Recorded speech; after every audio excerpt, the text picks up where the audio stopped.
Torturado por amor a Cristo. Capítulo 3. Passei um total de 14 anos na prisão. Durante todo esse tempo, não vi a Bíblia ou qualquer outro livro evangélico. Cheguei ao ponto de esquecer-me de escrever e, por causa de grande fome, entorpecentes que me aplicavam e torturas, esqueci-me também das Escrituras.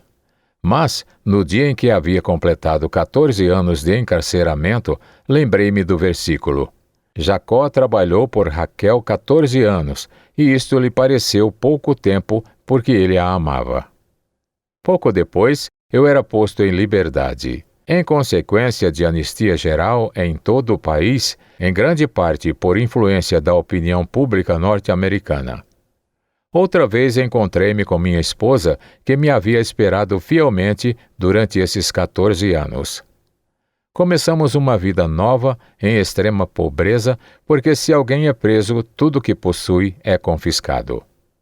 Os padres ortodoxos e os pastores que foram libertados podiam ficar com pequenas igrejas.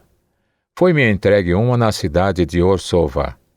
O departamento de cultos do regime comunista advertiu-me que a minha congregação era composta de 35 membros e que esse número nunca poderia chegar a 36.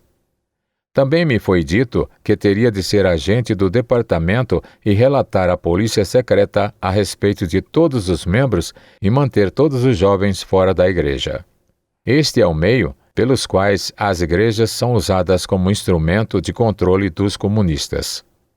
Sabia que se começasse a pregar, muitos haveriam de vir ouvir. Portanto, nunca tentei principiar meu trabalho na igreja oficial.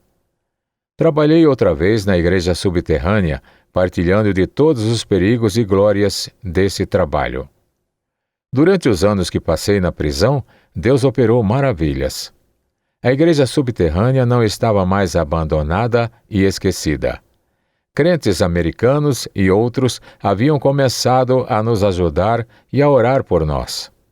Uma tarde, quando descansava um pouco em casa de um amigo crente em uma cidade provinciana, este me acordou e disse: "Chegaram alguns irmãos de longe." No Ocidente havia crentes que não nos haviam esquecido ou abandonado. Alguns crentes, não incluindo pastores ou líderes, haviam organizado um serviço secreto de ajuda às famílias dos mártires cristãos, como também de contrabando de literatura evangélica e de socorro. Na outra sala, encontrei 6 irmãos que haviam vindo para fazer esse trabalho. Falaram muito comigo. Depois de muito tempo, disseram que tinham ouvido que naquele endereço havia um homem que passara 14 anos na prisão, ao qual gostariam de conhecer. Então lhes disse que eu era o homem a quem procuravam. Disseram: "Esperávamos ver uma pessoa melancólica. Você não pode ser a pessoa que buscamos, porque é cheio de alegria." Assegurei-lhes ser o homem a quem buscavam e disse-lhes que a alegria que viam em mim era por saber que haviam vindo e que não estávamos mais esquecidos. Uma ajuda certa e contínua começou a vir para a igreja subterrânea.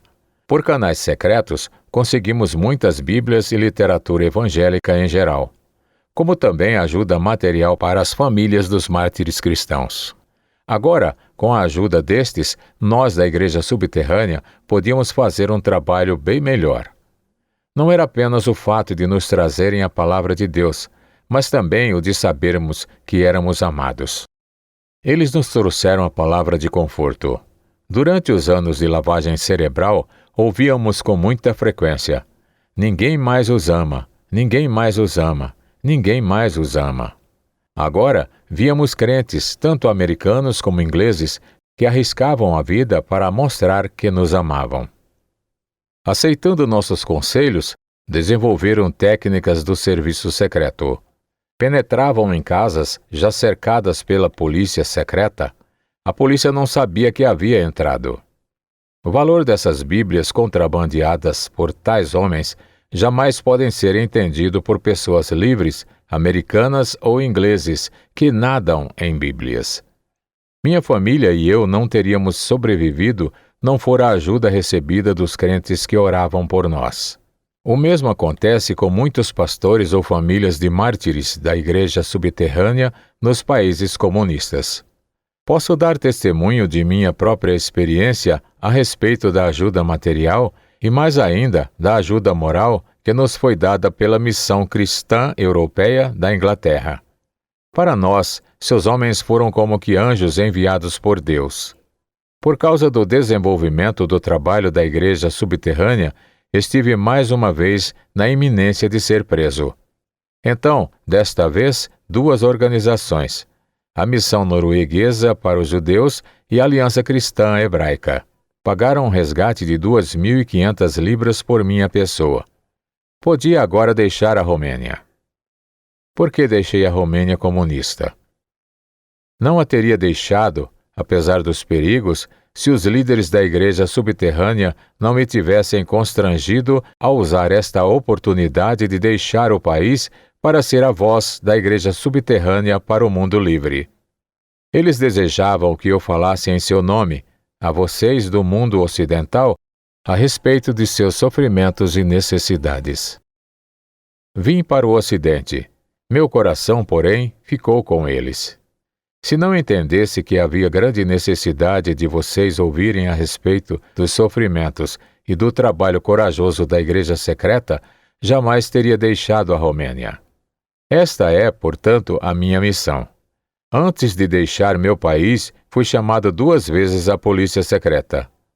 Disseram-me que haviam recebido dinheiro do meu resgate. A Romênia vende seus cidadãos a dinheiro, por causa da difícil crise financeira trazido para o nosso país pelo comunismo. Disseram-me, vá para o Ocidente e pregue Cristo tanto quanto queira, mas não nos moleste. Não diga nada contra nós. Aqui está o nosso plano a seu respeito, se contar o que lhe aconteceu durante estes anos. Em primeiro lugar, por apenas 500 libras, podemos contratar um gangster para liquidá-lo, ou poderemos raptá-lo. Estive na mesma cela com um bispo ortodoxo, Vasile Leu, que fora raptado na Áustria e trazido para a Romênia. Todas as suas unhas lhe haviam sido arrancadas. Estive também com outros raptados em Berlim. Recentemente, romenos foram raptados em Paris e na Itália. Disseram-me mais, podemos também destruí-lo moralmente, espalhando uma história sua com uma jovem, roubo ou algum outro pecado de sua juventude. Os ocidentais, especialmente os americanos, deixam-se enganar facilmente.